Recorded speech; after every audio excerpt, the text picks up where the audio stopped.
Hello. I'm very bored.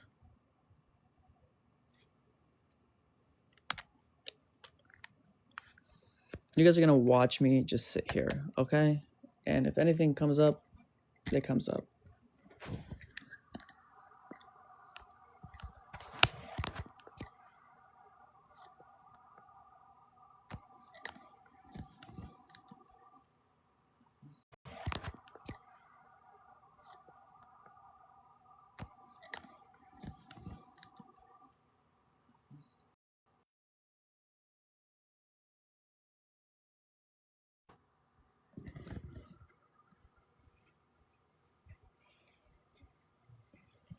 All right.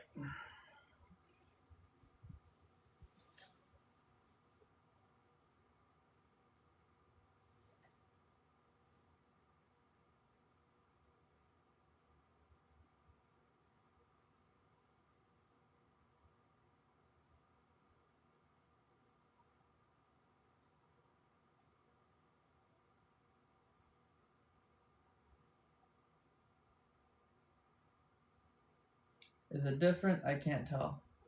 I think my heart's beating a little bit faster. Is that it?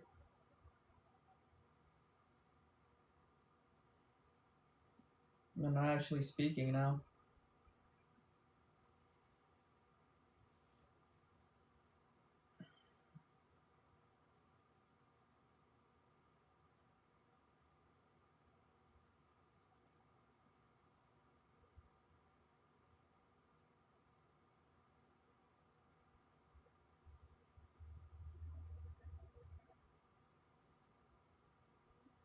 I really wish there was a way to hide the UI on TikTok so that I didn't have to see the lives.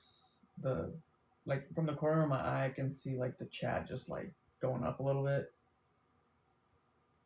Ah, you frustrate me. You frustrate me.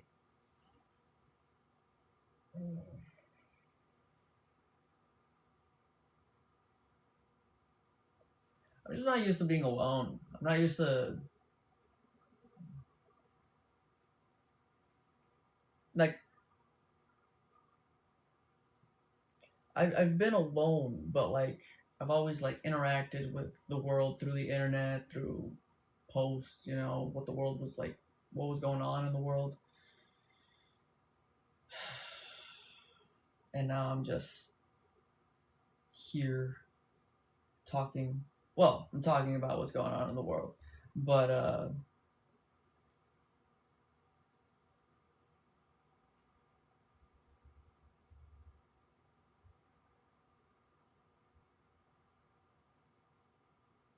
I miss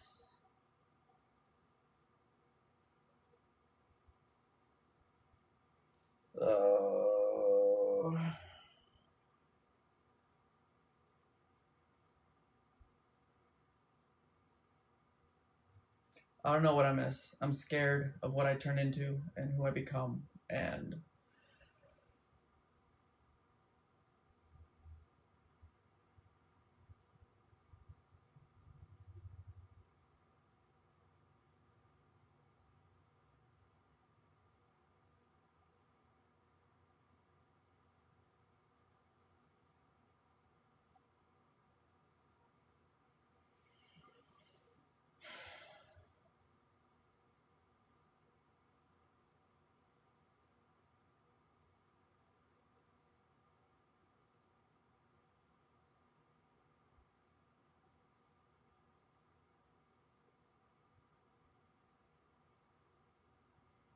like all of last year was basically like, well, at least like towards the end of it, um, was like every time like I went into a Trump thing once because of something or another. I don't remember why, but I went in there and they like put me in a trance like right away, and it's something that I would like to not be around. it stresses me out. And like I remember I had like a monarchism debate like in 2023 or something, and like my wallpapers were like before I started engaging in that were like pretty nice, and then like they just evolved into like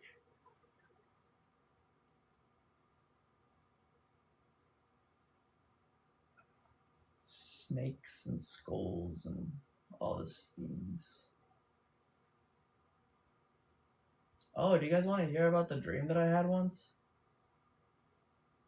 I think that was like one of my favorite dreams ever. I wrote it down. Um, so a while back, I went on a road trip with my brother, and we went to Reno. And I had a dream where we went there again, and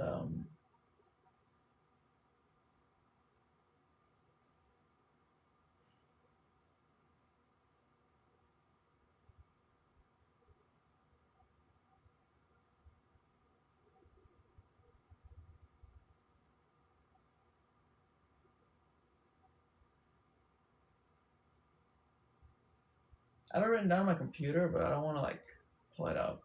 Um, 'Cause I haven't turned my computer on today. Um,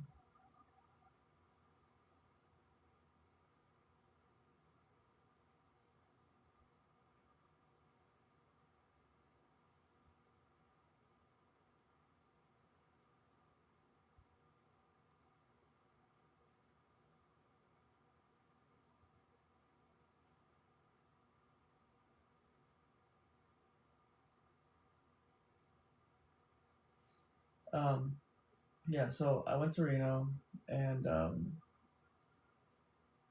in the dream, and it was me and my brother, and these girls from my high school were there, and they like started talking to me, and I was like, why would I want to interact with someone that had treated me so badly, you know? And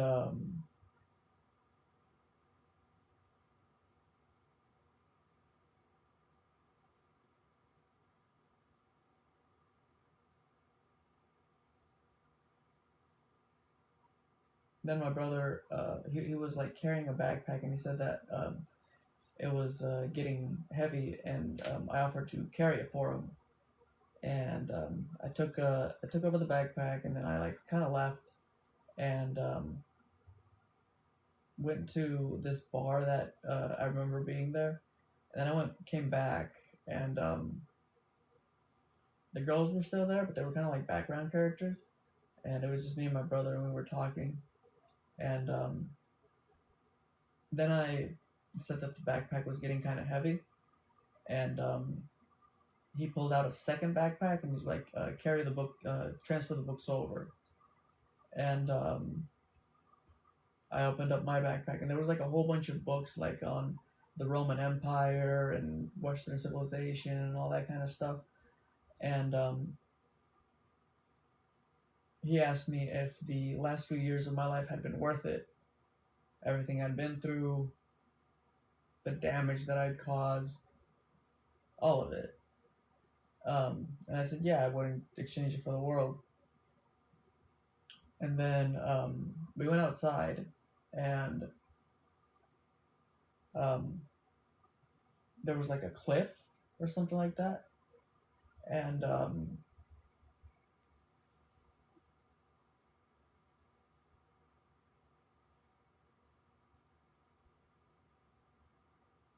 he's like, remember this? And he would, like, he went to the edge of the cliff, and he like screamed out to like the sky, thank you.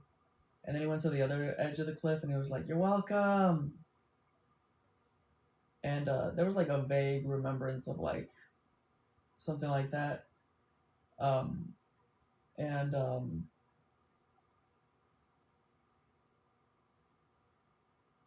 then we like sat down on this like crevice on the cliff, and we were kind of like cuddling or like just like kind of like touching up against each other, and we were talking and telling stories.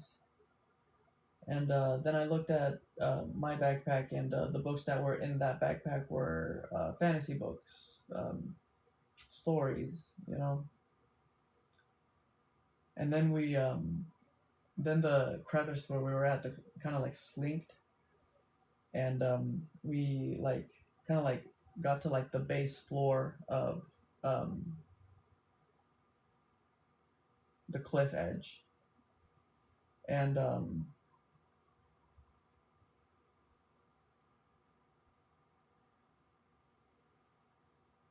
we started walking, and there was two paths, and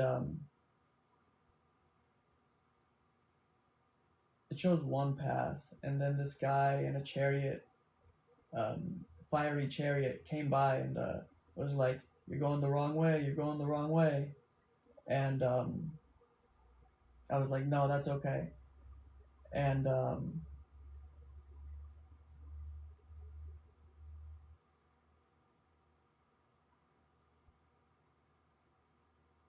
he turned around, and then I kept walking, and I was joined with like it was me and my brother, and then like all of a sudden like we were marching lockstep with like this group of humans with dog heads, and we were marching with them for a while, and then like we moved, we kind of like veered off, and we found this like little like oasis. Well, actually, I think it was just me at this point. This is like little oasis, and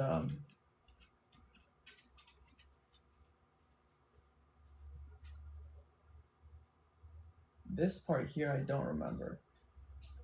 Um, I don't like I think there was like there was a snake, and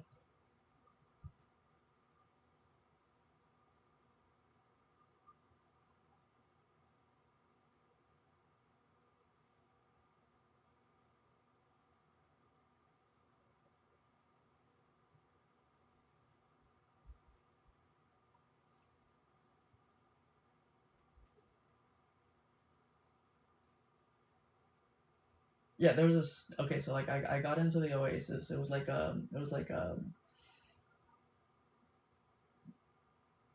one of those like warm uh warm ones, you know. And then a snake showed up, and she was like, "You can't be here." And I was like, "Not to worry, I have a permit." And as soon as I did that, it turned into an elephant man, and I was just kind of hanging out with the elephant man for a while. And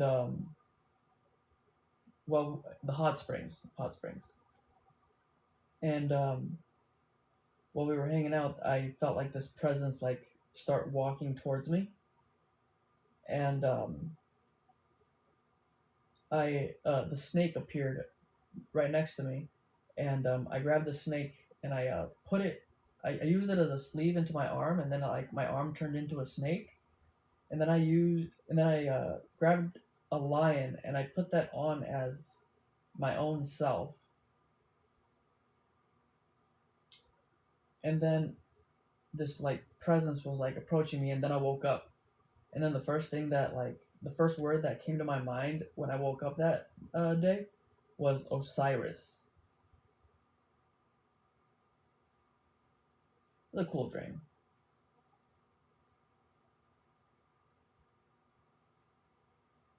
I probably should have made that into like a video, because feel like it would have been cool to look at the camera while I was watching all that, but I was getting messages and all that. Well, little ticks here and there, and that's frustrating.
Like TikTok has really not been kind to me. I was cooking and I wasn't paying attention to the stream, and if I hadn't turned around, they would have just ended it, you know, and that's frustrating. Um,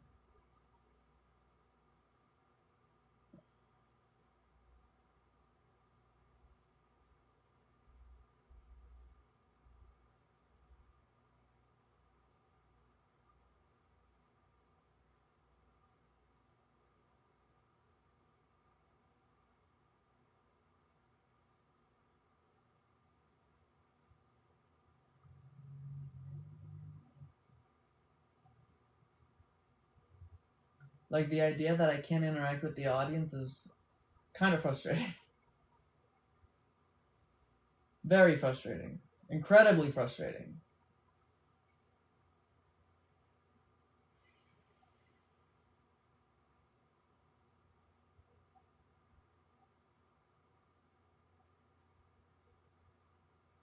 And that might be part of the whitewashing, you know, like leave me here, not being able to interact with the audience so that they can uh, send the frustration out to people.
Like it's one of those things where like I don't want to be playing games. Like TikTok didn't work for me. Uh, TikTok's live studio didn't work for me, so I'm just not going to like try it anymore. And like, but if I follow that logic with everything, like I shouldn't even be posting right now. You know, I shouldn't even be live just because like I'm constantly getting bitten everywhere I go.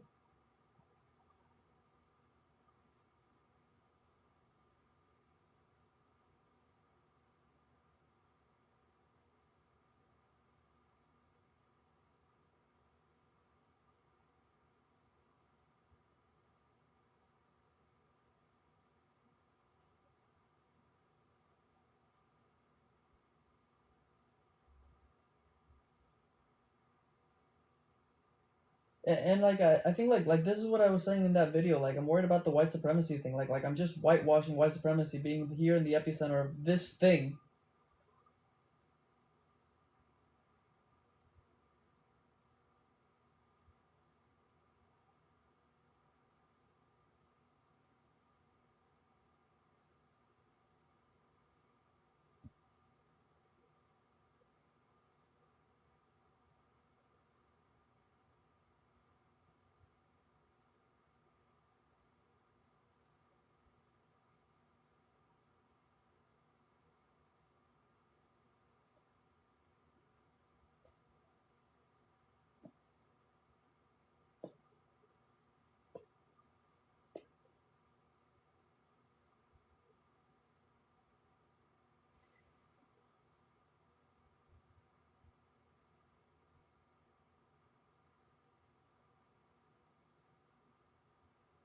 You know, I downloaded Node.js on my computer, and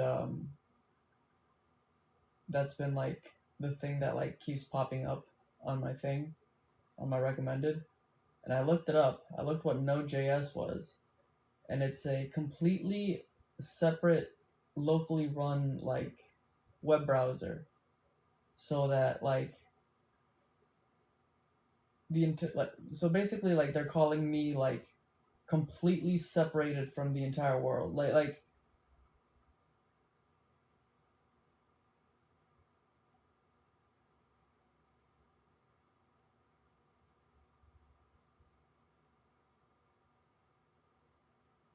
I am in a cage.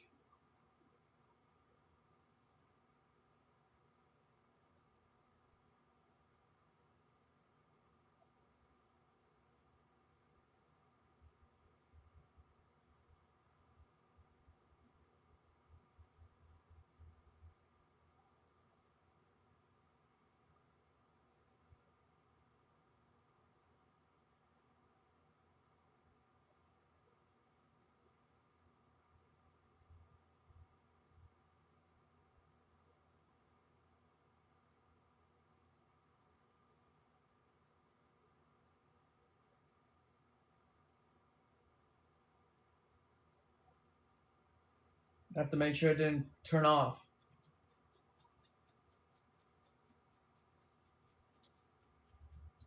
Stop.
It's the same thing I already said. I don't want to be playing these games, and I'm frustrated that I can't use. Frustrated I can't look at myself.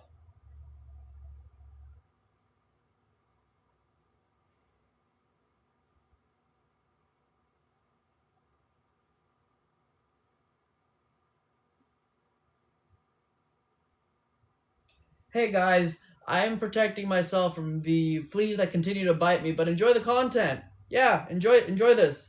It's great.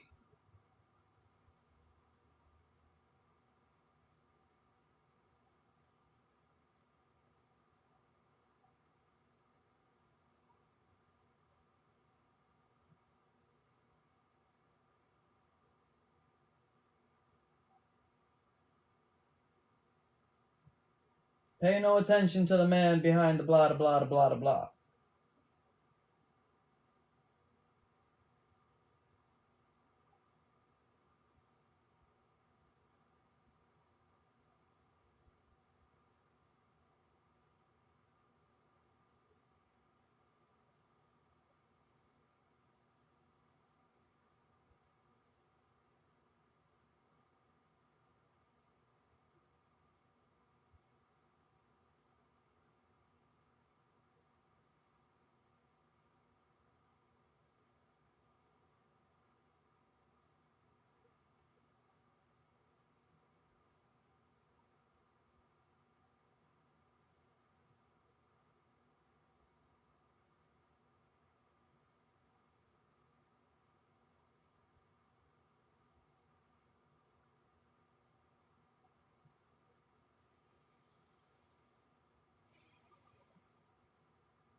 You know, I keep thinking about sleep streams and how they don't get shut off.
That's a funny concept. If you're trying to keep people asleep, they'll let you play on as much as you want. If you try to wake people up, no no no no no no no. But that doesn't make any sense. That doesn't make any sense. It doesn't make sense.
You know what's funny?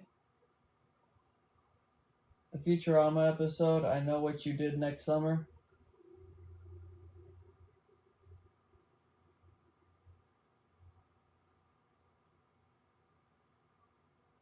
Like, I'm so predictable that they know what I do years from now.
You guys want to hear about the time I almost got sex trafficked?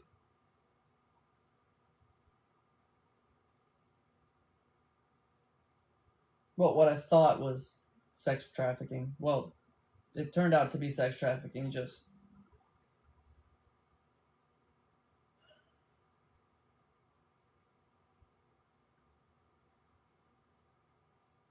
I was I was this was in 2022.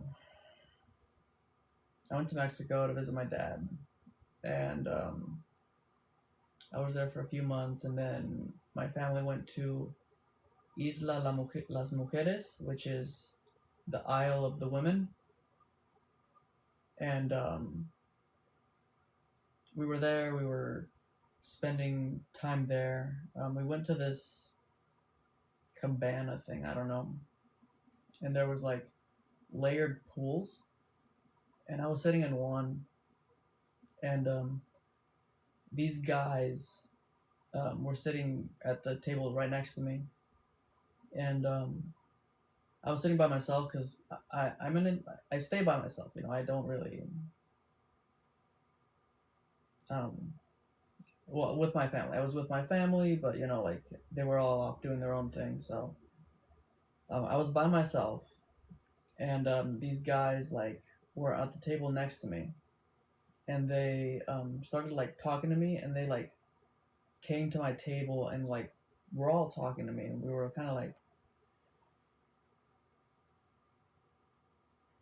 going back and forth, you know, getting to know each other, where they were from. They were from I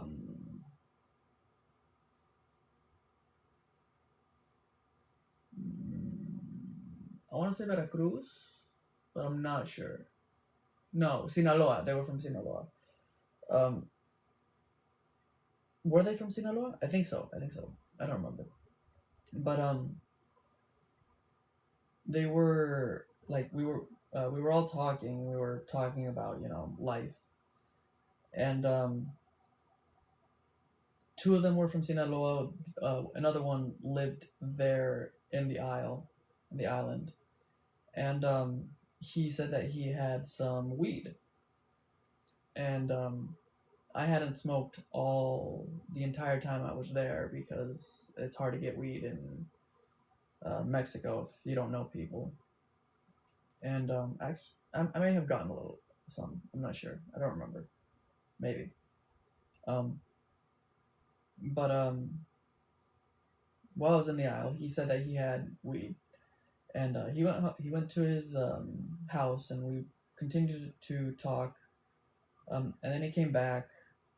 I rolled a fatty blunt, big blunt, and then we went to the water and we lit up. And he didn't smoke, and I did. And I was like smoking relatively heavily, and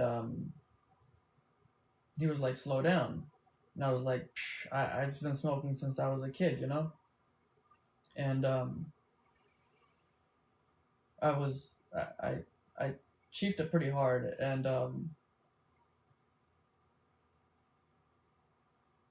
when we got back, as we were walking back, like I realized that like it wasn't weed, like there was something else in it, like it was not weed at all. It was not. Um, and when we got back to the pool, the table, there was another guy with them, and at this point, like I was very out of it, like almost like in a trance, you know. And there was another guy with them, and this guy was Jewish, and they introduced me to him, and they said he speaks Spanish, and the Jewish guy was like, "Oh yeah, say this," and he told me to say that he told me to say I'm a pretty girl, and I did because I didn't think anything of it. Um, and then he said, "I like." He told me to say I like BFC, big fat C, and I didn't say that. And at that point, like because of the fact that I was um, under the influence of something that I was not sure of what it was, and because I was being asked to say these weird things, I got really worried. Like red like lights like sirens were like flashing in my head, like get out of the situation immediately.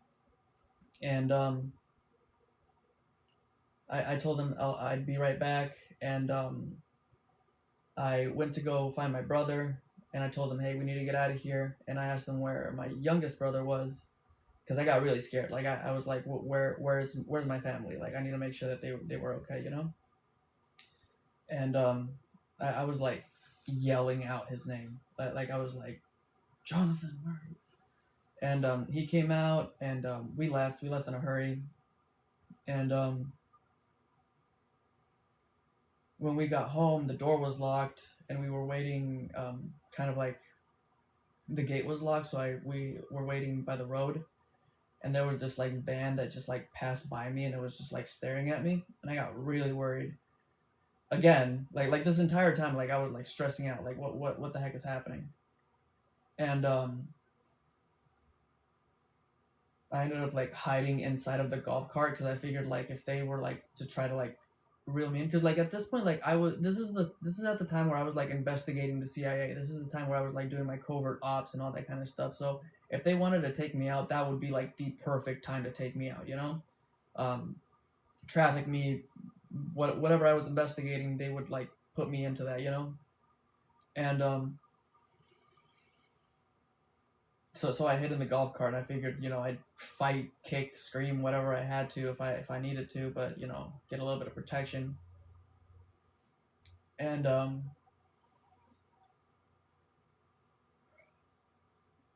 yeah, I they ended up messaging me because I we exchanged numbers before all of that happened, and they were like, "I hope you can come out tonight. I hope you can come out tonight." And I did not. I slept. I slept through that entire thing because that was, for one, I smoked that whatever they gave me was really strong, really strong.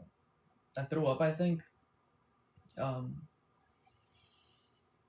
but yeah, and then as I continued to interact with streamers and all that kind of stuff, I started interacting with Andrew Tate, and he would say this thing where he would say, "I've been invited to these parties and I never went." And I think like now in hindsight, like back then, like I was like, of course he's been, you know, but like in the context of the language, in the context of these people being avatars of myself and like what I've been through, like I think that moment may have been like one of those moments where like had like had the sirens not gone off, like I feel like it could have been really bad, really bad. So yeah,